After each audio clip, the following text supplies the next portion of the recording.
Hello everyone, thanks for tuning in to today's third video. Going to have a look at the weather next 10 to 14 days. For today's third video, day 10 is going to take us around the 23rd of February. We'll be able to extend out beyond that. We extended GFS and ECM ensembles. They run around a couple of weeks. Going to have a look at CFSV2 at the end of video. The next 4 weeks, that's going to take us into the middle part of March. I'll get on that for you very shortly. Just say that the first video release today was the ECMWF 42-day forecast. So that's looking at the next 6 weeks with the ECM extended model. And also we release a weekend forecast as well as on a Saturday, your weekend look ahead. And that's really charting the end of the cold spell. We're virtually at the end of the cold spell now. So if you're fed up with the cold weather, then only got a few more hours of it to go. I mean, it's on the way out. By Monday, we're all going to feel much milder, and that milder air will get into the west as early as tomorrow. I'll tell you what's coming up tomorrow at the end of the video. But before I do anything else, I was going to say thank you so much to our latest channel member, shouting out our next channel member, which is CDJ. Thank you so much to my good friend CDJ for becoming a Gals Weather's channel member. Thank you so much, CD, for doing that. If you'd like to become a channel member for Gals Weather's, all you need to do is come to Gals Weather's YouTube homepage, click the join button. It'll take you through to another page where you see what benefits you get for becoming a channel member, and you can sign up on that page as well. Thank you so much to all of our channel members. We've got 72 channel members now. Absolutely unbelievable. 72 channel members. Thank you so much to each and every one of you. Thank you so much to our PayPal donors, our patrons, and our super chatters as well. The support you give to Gals Web is absolutely unbelievably, incredibly amazing. Thank you to each and every one of you. We are grinding to 11k subscribers. We're on the grind to 11k subscribers. Got to put on a round of a 20 now to get to 10.7k. So, yeah, that's our next sort of mini target, 10.7k. But our big target is 11k subscribers. So if you aren't yet subbed to our channel, please give us a sub. Tell your friends, family, everybody else to subscribe as well. And thank you so much, everybody, for doing that. Right, let's get on with this one then. Going to start off latest observations from XC, where it's a cold day out there. It's colder today than it was yesterday, widely across the country at 2:38. The temperatures are around freezing. So we've got -4 here at Lake Verme, where it is snowing. It's been snow across the west of the country through the course of today. Many other places are at or below freezing. London City Airport is at freezing. Luton is at -1. Bedford is at -1. Cranfield is at -2. Wellersbourne is at +1. Birmingham is at freezing. Church Lawford is at freezing. Wittering freezing. Nottingham at freezing. Leek is at -2. Manchester is freezing. Harrowden is at freezing. Bingley is at -1. Linton on Ouse is at freezing. Leaming is at freezing. Where else can we go to? Let's go up here. Newcastle is at -1. Redesdale Camps at -2. Edinburgh is at -1. Aviemore is at -1. Nahar is freezing. Loch Glasgarnock is at -2. Going down Northern Ireland. Belfast is at +1. Aberporth is at +1, and Cardingham in the far southwest is at +1 as well. So it's just ever so slightly above freezing in the far west. Most places, though, are having an ice day, ending the cold spell with one final freezing cold day. But look how mild it is across Southern Ireland. We've got Kerry at +12 degrees. Shirkin Island is at +10. And Valentia is at +12. Now, those mild temperatures are on their way. By Monday, the whole of the UK is going to be bathed in those much milder temperatures. So yeah, one last day of freezing cold weather. It will still be cold in the east tomorrow, actually, but not as cold as today. Won't be sub-zero. But one last sort of sub-zero day today, and then that's the end of it. That's the end of it for the time being. CT looks like this. This is how the central temperature is currently looking. From Hadley, provisional to the 12th of February, we're standing at 2.5, which is an anomaly of getting on for 2 degrees below average. And I think when today is taken into account, you know, we will probably see this going to 2 degrees below average. But then it's going to get a big boost next week, you see. So I don't know where this is going to end up. We could even finish up above average for this February. I wouldn't rule it out, which would be absolutely extraordinary after how cold it's been. But we are going to see some very, very mild, maybe exceptionally mild weather coming up next week, and especially next weekend. More about that in a moment. But for the time being, CT is cold for February.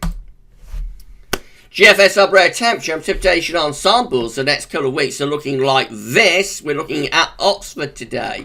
The red line is the 30-year upper air temperature average for Oxford. Temperatures are on the up. We're still just about cold average right now, but by Monday we'll be milder than average. A little dip in the temperature back towards the seasonal normal sometime around the middle to latter part of next week.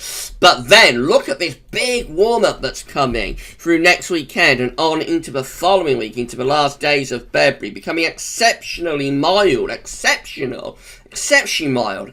Some of these on some members are going to plus 10 at 850 HPA. If you get that in the summer, plus 10 at 850 HPA will generally get you to around 25 to 27 degrees. Now, of course, we're not going to get anywhere near that warm because it's February, not August. Nevertheless, I think we're going to see temperatures by the weekend into the mid-teens Celsius. It will feel like spring has arrived. How long does it go on for? Well, a lot of these ensemble members are keeping things very mild into the closing days of February. These ones just here, but we have got quite a few cold outlier members appearing as well in the closing days of February. So maybe we'll go from the freezer to spring and then spring back to the freezer again. Who knows? But that's a very extreme graph, isn't it? When you think that, like yesterday, the upper air temperatures were around here at minus 10. So we're doing something like this, really. Let's get rid of that. We're doing something like this, going from around minus 10 up to there. Then we go down, and then we're lifting up. Then possibly, right at the very end of February, you might see temperature going down again. Who knows? But there are some very cold outlier members in there. Bear in mind, they are outliers, though, and the majority of GFS ensemble members, even into like the very end of February, are keeping things on the mild and average side, just not as mild as it will be from that period, from around sort of the 20th to the 25th of February. Precipitation-wise, there's rain coming up over the next few days as well. So this period here is quite unsettled. All covered by weekend broadcast, of course. As we get this exceptionally mild spell setting up, it does go rather drier than average. Then it goes pretty dry through that what is an anticyclonic period with high pressure building up from the south. Temperature anomalies from the 13th, 25th of February are going to be above average for England, Wales and Ireland, but a little bit cold on average for Scotland. Notice the very cold temperature anomalies are being pushed back into the east of Europe now, and also going down to the south beach, where it's been a pretty mild winter so far, but winter definitely now biting through like the Balkans, around Black Sea, down to Greece and Turkey, where it's been generally mild through this winter so far. All change. Cold air is plunging in. It's getting milder out to the west of Europe. Precipitation anomalies from the 13th, 21st of February going to be around or above average, particularly so for more western areas. Northeastern parts of the country, though, come out drier than average. Here's the latest wind blow map from earthnullschool.net, showing that winds remain from a south-southeasterly direction. So that's why it's continued to be cold today. In fact, it feels absolutely perishingly bitter in that southeasterly wind. I think today is perhaps the coldest feeling day, perhaps, that we've had, you know, with this strengthening southeasterly wind and the temperature at or below freezing. It really does feel very, very cold. Got really low dew points as well today, so it does feel absolutely bitter across most parts of the country. But just out to our west, here comes some milder air from the southwest, from the Atlantic. These milder temperatures, these milder winds and temperatures are going to be pushing eastwards through the country tonight, tomorrow, in particular, and into Monday. So it's our UK Met. It's looking for Tuesday. By then, we're all into these milder south-southwesterly winds. Now, low pressure will bring some outbreaks of rain. We go through into the middle and second half next week, looking quite unsettled, but drawing up the air from the southwest. If you follow the isobars back, you see the air is originating from the Azores, so it is a very long effect southwesterly that we're pushing up. Bear in mind, a few days ago, we was like sending easterlies from around there all the way over to Canada. You know, just a few days ago, but by the time we get through to the end of next week, we're going to be drawing up the air from the Azores. So completely different pattern. How quickly the weather can change. It will become exceptionally mild with both southwesterly winds by next weekend. This is how the GWV 6Z is looking again. We're drawing up milder winds on Tuesday. There will be some rain involved in that though. Wet and windy through Wednesday, Thursday into Friday. A lot of heavy rain on Friday, but it will introduce those very mild winds from the southwest. This is when it starts getting actually like exceptionally mild next weekend as high pressure builds through France and down to Spain. Low pressure moves up towards Iceland. We really do drag up potentially a very, very mild, even I would say quite warm, southwesterly to southerly wind. And that could well get the temperature into the mid-teens Celsius.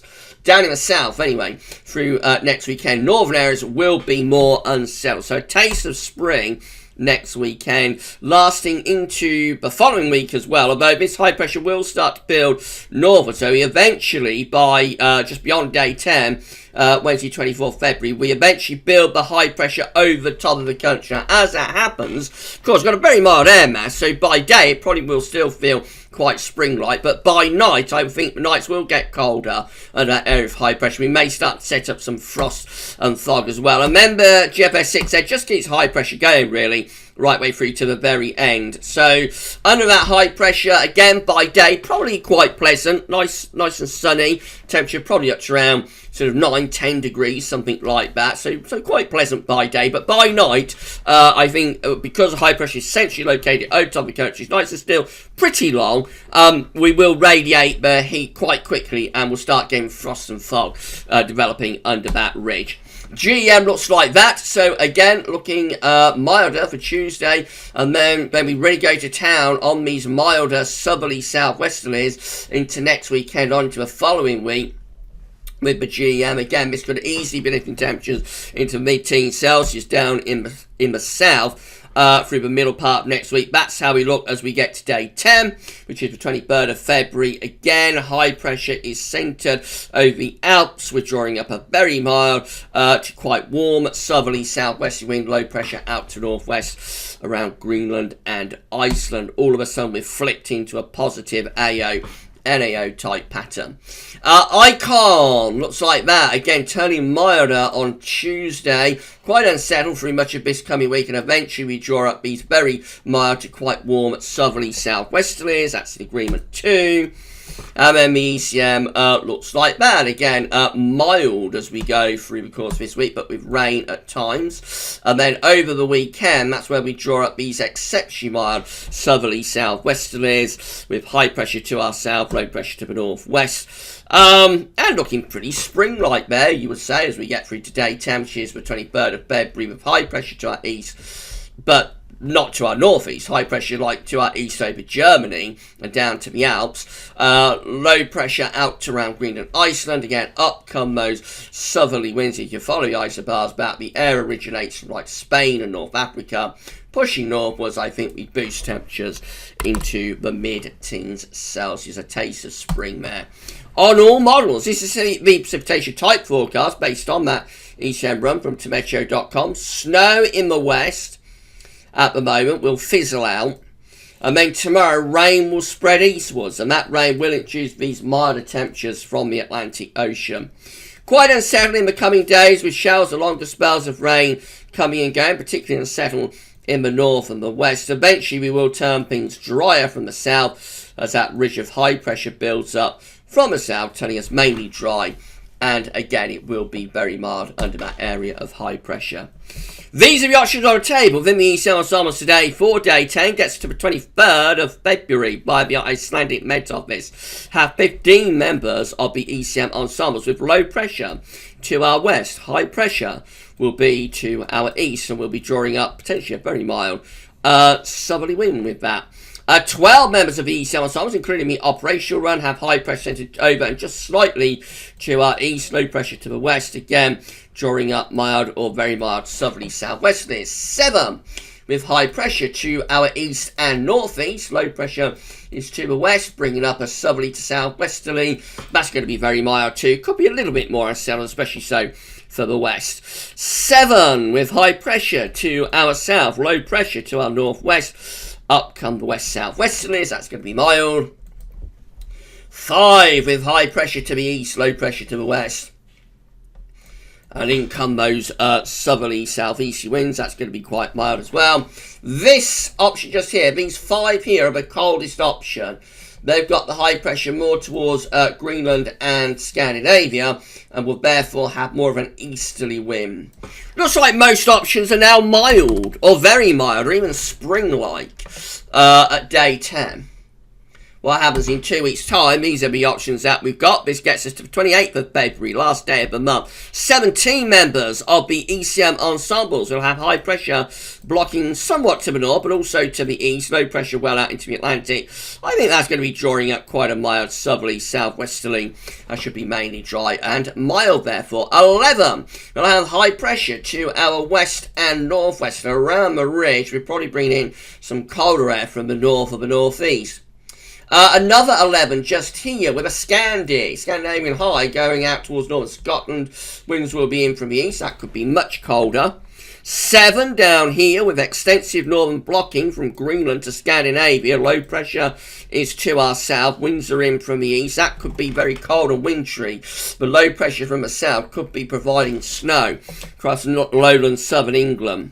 And 5 with high pressure away to the northwest. And probably bringing in the winds from like quite a chilly northerly to northwesterly direction.